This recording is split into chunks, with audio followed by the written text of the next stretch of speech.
কি সুন্দর সকাল, একটু রোদ পেলে শরীরটা ঝালঝাল হয়ে ওঠে। আরে ভাই মরিস, তুই এত সকালে পাখি হলে কবে থেকে?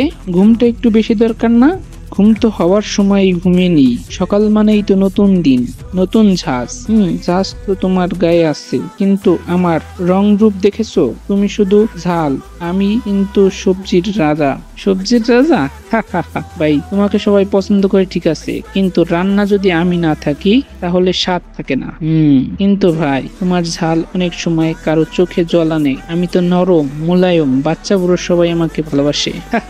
ঠিক বলেছো, কিন্তু আমি একটু থাকলেই তো ভাত তরকারির মজা জমে ওঠে। শুধু আমি একা হলেই সমস্যা, কিন্তু পরিমাণ মতো হলে রান্নার স্বাদ বহুগুণ বেড়ে যায়। আচ্ছা বলো, লাল মরিচ আর কাঁচা মরিচ তোমার এত রূপ পাল্টাই কেন? এটা তো আমার বৈচিত্র্য। তুমি শুধু হও বেগুনি, আর আমি লাল, সবুজ, বিভিন্ন রঙের হয়ে থাকি। এছাড়াও আমার গুঁড়াও হয়ে থাকে। বাহ, বেশ বলেছো। কিন্তু শুনেছি মানুষ নাকি এখন আমায় দিয়ে পিৎজা, ফ্রাই, এমনকি বার্গারও বানায়।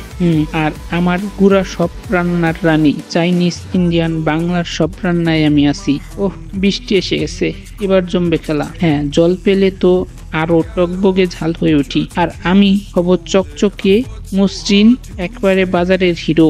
আজকের দিনটা ভালোই কাটলো না ভাই? হ্যাঁ, তর্ক হলেও বুঝলাম আমরা দুজনেই দরকারি। ঠিক তাই, রান্নায় যেমন তুমি থাকো নরম ভাবে, আমি থাকি জাহাজে। আমরা একসাথেই পারফেক্ট। তবেই তো আমরা জুটি, ঝাল আর জুসি।